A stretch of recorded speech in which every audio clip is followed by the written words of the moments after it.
We've been talking about and reading about and singing about this feeling of being empowered, and we are continuing on our monthly theme of freedom. And I want to explore the idea that each of us are moving from a personal experience of powerlessness to a personal experience of being empowered. Powerless to empowered, a journey that each of us are invited to take in our human lifetime. So what does it mean to live an empowered life? If you look up the definition of empower, you're going to get a couple of different ones. And the first one you get is to give power or authority to. To empower something is to give power or authority to. And the question that arises in me after reading that definition is, what do I want to empower? What do I want to empower? Who or what do I give my power or authority to? I don't really want to give my power or authority to anyone. I'm just one of those kind of rebellious people, and I think I know some more in this room. You don't want to give your power and authority to something or someone outside of myself, and I bet you feel the same way.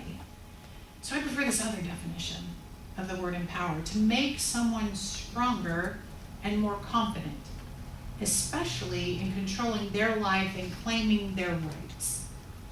So I prefer that definition. And then I looked up the antonyms or the opposites of empower, and you get things like refuse or reject or disenfranchise. When I think of the opposite of being empowered, I think of the word victim. A victim is powerless. And I think we live our lives or different aspects of our lives in either victimhood or empowerment. You know, there may be some wiggle room, but for the most part, in every aspect of our life, we're either empowered or we're the victim with any given topic or any given situation. And the overall truth of life is no one can empower us or victimize us. It's an internal job. So let me stop for a second and address a side topic that often comes up in this kind of a discussion, and it is, someone will ask, what about that thing that happened to me as a child? You know, perhaps an abusive situation where I was indeed powerless. What about that? Or what about our story last week about Anthony Ray Hinton being thrown in jail because he was young and black and an easy target in this racist world? You know, what about that? Aren't these victims in extreme circumstances? Aren't those really victims, Laine? So let me qualify by saying yes. Yes, there are indeed true victims in the world of human experiences. People who did indeed get victimized by people who were targets for fear-based, power-hungry human beings who kind of live their lives to beat down others or to seemingly take power away from other people. But what I'd like to remind you is that phrase of hurt people hurt people. And once you get enough distance from a hurt person, you are once again empowered to make a new choice or see that incident from a vantage point that puts you back in power in your life. So I know it's easy to get wrapped up in the idea of, but they did this to me, cycle. But this happened to me, Laine. They did this to me. And for a while when we do that, we can begin to feel a false sense of power. This false power or reactive power looks like righteousness and indignation and anger. And it makes me feel stronger when I can say, they're bad and I'm good and I'm better than them. You know, if I can use my ability to judge other people and put them into categories of good and bad and safe and not safe and all of that. But the only problem with that kind of a cycle is that the power we feel is transient and it's false. It isn't real. It just gives us a brief respite from our sense of powerlessness. When we point the finger of blame out at others, we disempower ourselves because we're saying they're stronger than I am. And we may have been true victims at one point in a human experience, but when we continue to blame others for our state, it is we who victimize ourselves over and over and over again. So last Sunday during Time to Talk, a group of us were in the room here talking about the natural human tendency to be in judgment of other people, to do this categorizing of people into good and bad and scary and safe or whatever.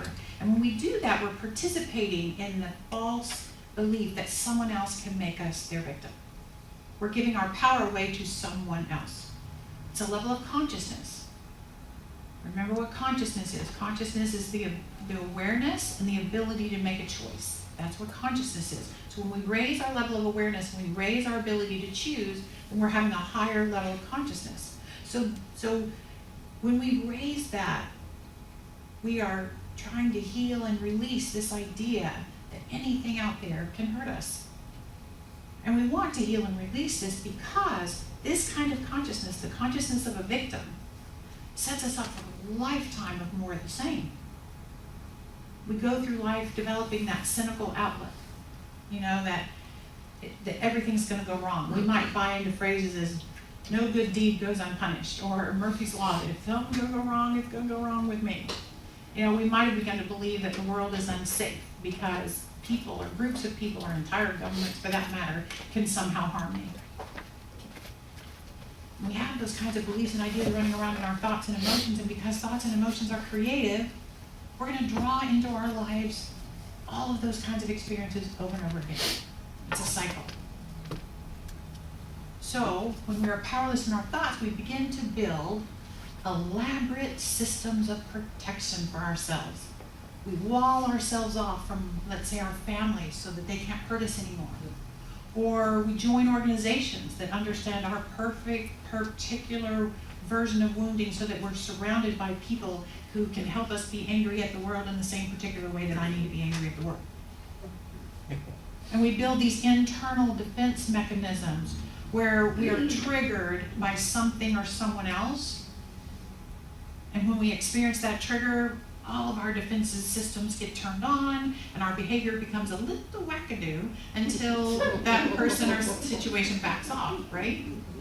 But what we're actually doing is we're not empowering our higher self, we're empowering the wall and the trigger mechanism and the defense and all of that. That's what we've given our power to at that point. And we're actually continuing to protect ourselves because we believe that something or someone out there has more power than we do. Do you get it? You get it? So we run this thought cycle for a long time in our life until we decide to break it. And once we make the decision to break out of the patterns of being a victim and believing the world is a scary place, once we decide to break that, we must wake up to some new truth. We've got to replace those thoughts with something else, a new perspective, a new self-identity as an empowered person. But how? How do we do that, Laine? How do we do that? So I believe that my pathway to empowerment in my life started when I found spirituality. It didn't start with this philosophy, but the reading I was doing and the ways my worldview was shifting eventually led me to the writings of Ernest Holmes, the founder of this philosophy, this particular teaching. My pathway to empowerment started when I was finally tired of being a victim and tired of seeing the world as a frightening place. This philosophy took me on a path from powerless to empowered. But how? How did that happen? So we have a series of statements in our teaching, and they're printed in your program, and we just read it a few minutes ago. They're the Declaration of Principles. They're the basic principles or guiding lights that are a part of this philosophy that help us become successful and empowered in our lives. So in some centers they call them the we believe statements because Ernest Holmes wrote them and he wrote them as we believe. And ours, we've tweaked ours just a little bit so they're a little bit more inclusive. Ernest Holmes had, early century language, but anyway, they're the basics of our teaching. And the idea is to carefully consider the principles and see if they resonate.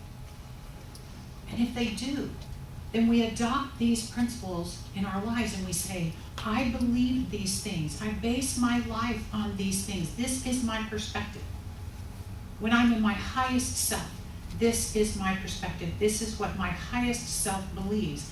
And so then my task is to think every day and to contemplate, is what I'm thinking, is how I'm living in relationship to the world reflective of these highest beliefs, or have I slipped back? Do these principles help me feel more empowered and less like the victim? And if so, then I'm going to latch onto them. I'm going to learn how to understand them. So I want to break them down for you.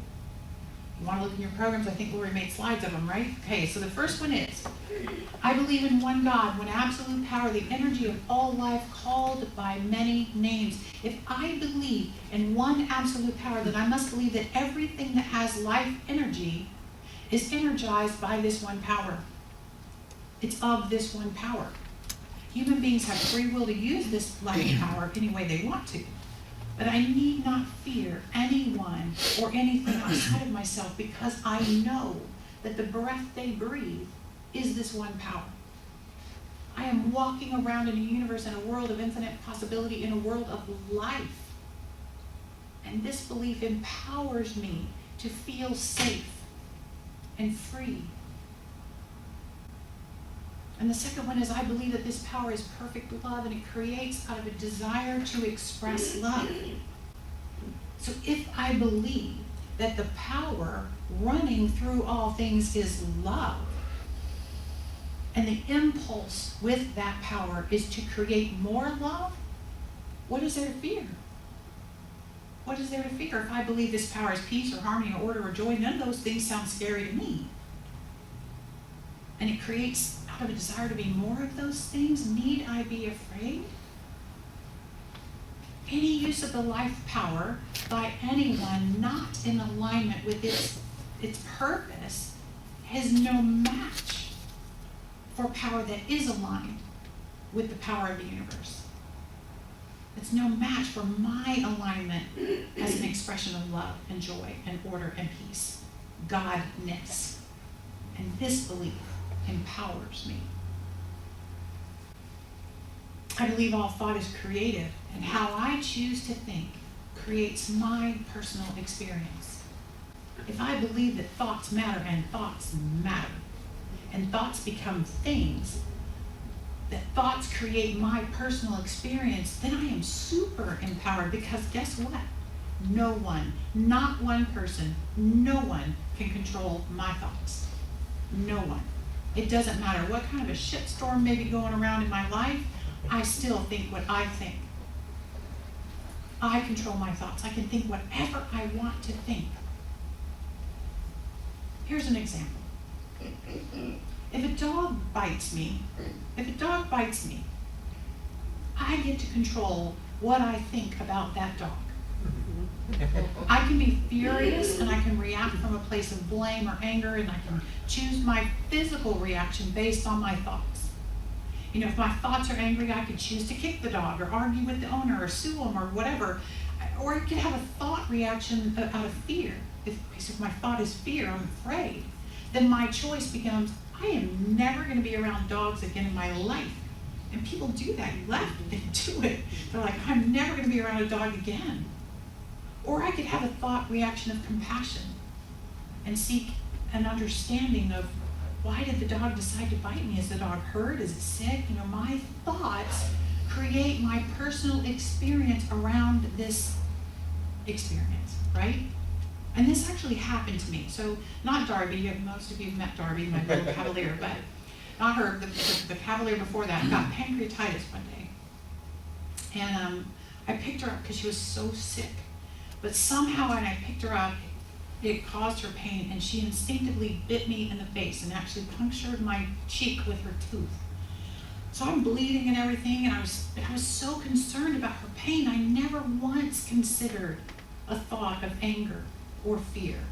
All I could think was love. And you know, my face is bleeding, but I still thought love. So we have this same empowered choice no matter what in life bites us.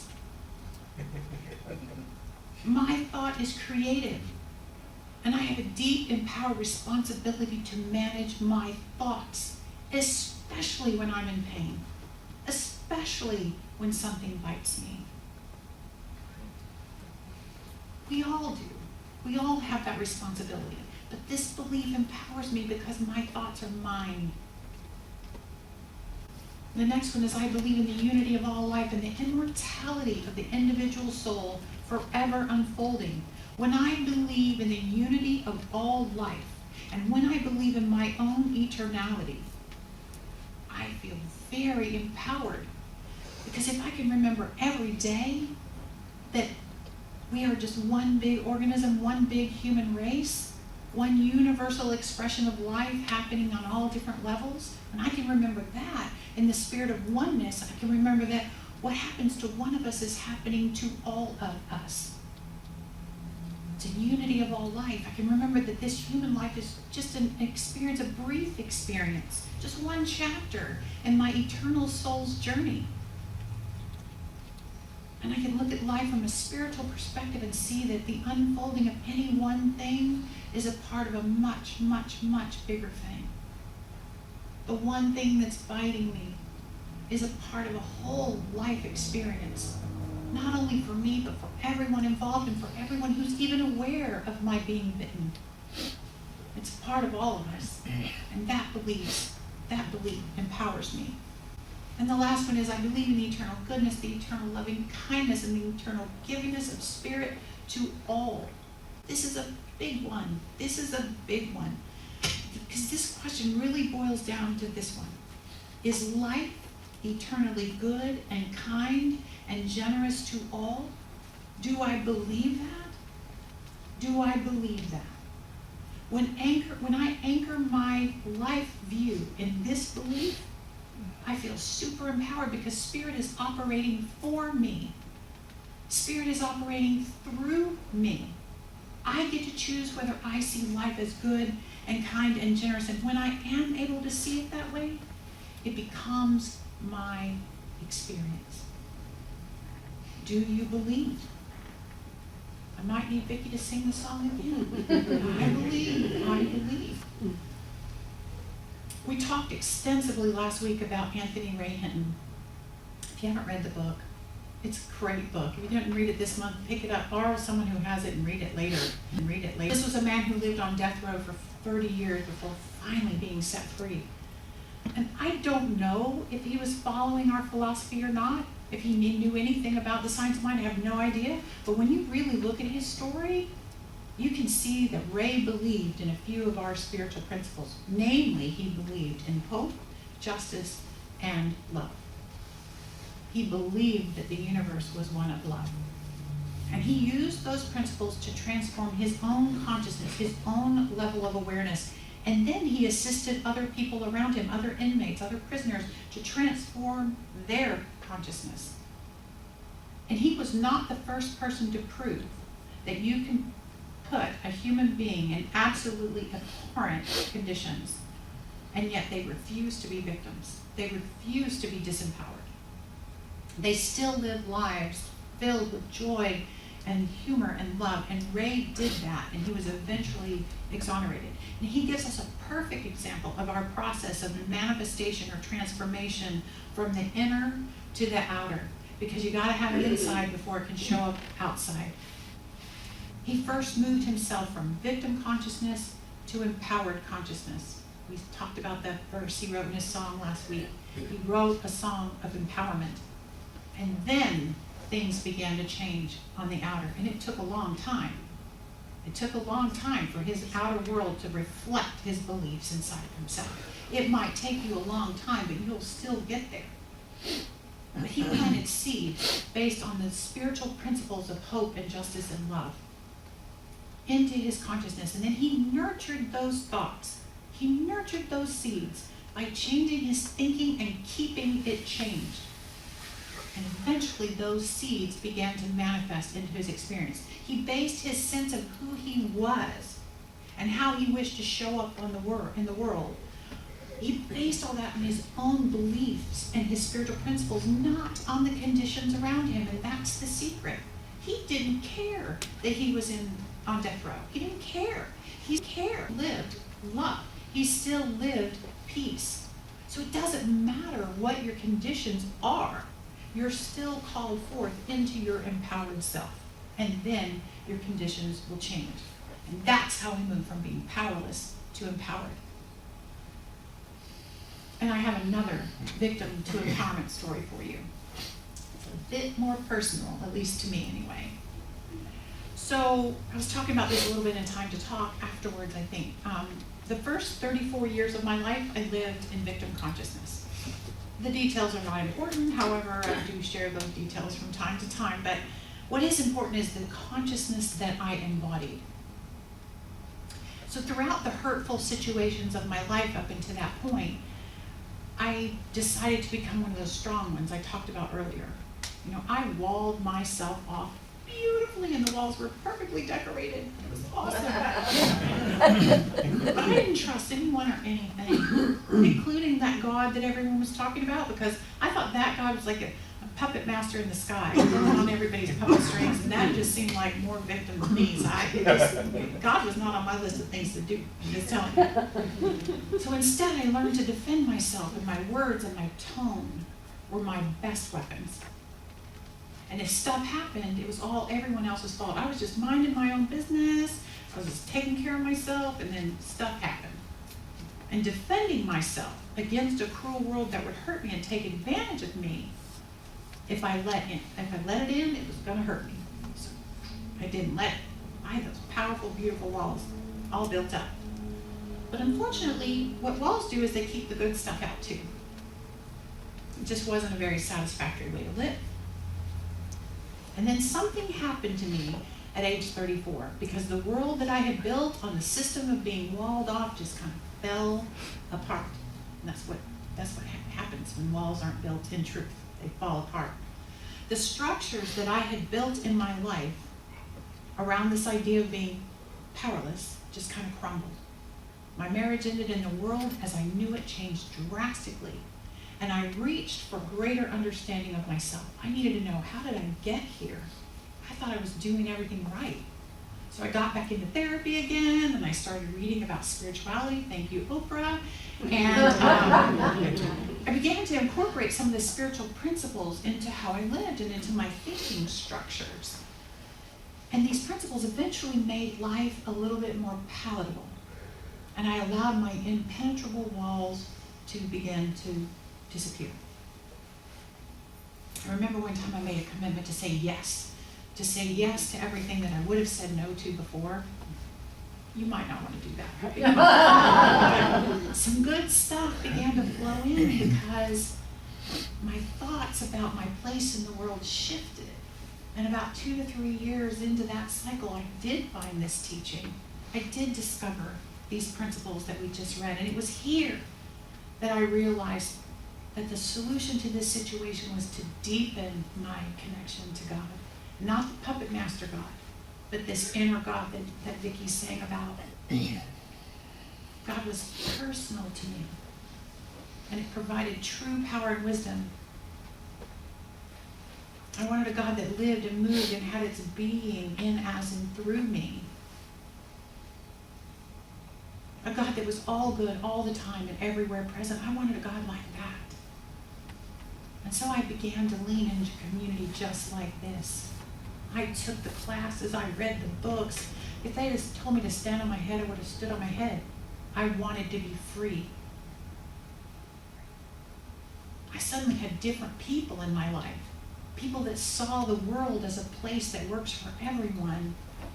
Saw the world as amazing. And saw themselves as powerful. And they modeled for me how to live like this. If the doors were open, I was here. I was here because I wanted to be with people like you. I needed to be with people like you if I was going to feel empowered. If I was going to heal this, I had to distance myself from people who complained all the time and saw the world as scary and hid from their stuff too. I needed to get away from those kind of people because they were just keeping me. They were just like painting my walls with me, helping me decorate them, telling me I was right to have them. I wanted more time with these people who were more positive and loving and helped me remember my own power. And I found myself reading lots of books, lots of new thought writers, and one of them is this wonderful author called Neil Donald Walsh. And here's what Walsh wrote about God that just kind of blew me up. He said this: if you believe that God is some omnipotent being who hears all prayers and says yes to some and no to others, and maybe but not now to the rest of them, you are mistaken. By what rule of thumb would God decide? If you believe that God is the creator and decider of all things in your life, you are mistaken. God is the observer, not the creator. And God stands ready to assist you in living your life, but not in the way that you might expect. It is not God's function to create nor uncreate the circumstances or conditions of your life. And here's the killer. God created you in the image and likeness of God. You have created the rest through the power that God has given you. God created the process of life and life itself as you know it, yet God gave you free choice to do with life as you will. In this sense, your will for you is God's will for you. Take a deep breath. The line that kills me is you have created the rest through the power that God has given you. So upon reading that, I was just struck with this great awareness that I was responsible for my life. I was responsible for my life. And if I take absolute and complete responsibility for myself, I was a bit outside my comfort zone. I really liked being able to blame other things and everybody else for what was working and not working. I was happy to give the credit to someone else as long as I could give the blame to someone else too. It was a huge change, but there was a sense of excitement because I finally found a sense of purpose, a sense of personal empowerment based on spiritual truth. And God began to become more accessible to me. I incorporated these spiritual principles of forgiveness and love into my life. And things began to change. I began to see how wonderful it was to stop blaming others for my conditions, because once I did that, I could take responsibility. And with my newfound connection with God, life became a wonderful way to live. I was empowered. So today, I know that when I'm blaming anyone or anything else for something going on in my life, a problem, I have moved out of my empowerment and back into the manhood. I'm not perfect at this. This is my spiritual practice too. But here's where spiritual practice comes in. You know, again, last week in Time to Talk, I was talking about waking up every day and remembering my connection with God, my spiritual identity. I talked about having a spiritual practice of prayer, meditation, or a sacred cup of coffee where I set my intention for the day. And what does my day look like? What is this day going to be for me? Who am I going to be and show up as in my day? And I have a spiritual practice of a gratitude journal. So at the end of the day, I write down what I am so thankful for. What am I thankful for? And these practices keep me empowered and awake and aware of who I am and how powerful I am. So we live empowered lives by having unshakable and firm foundations in the love and light of God. And upon that foundation, we nurture and develop the relationship with God by the use of spiritual practices.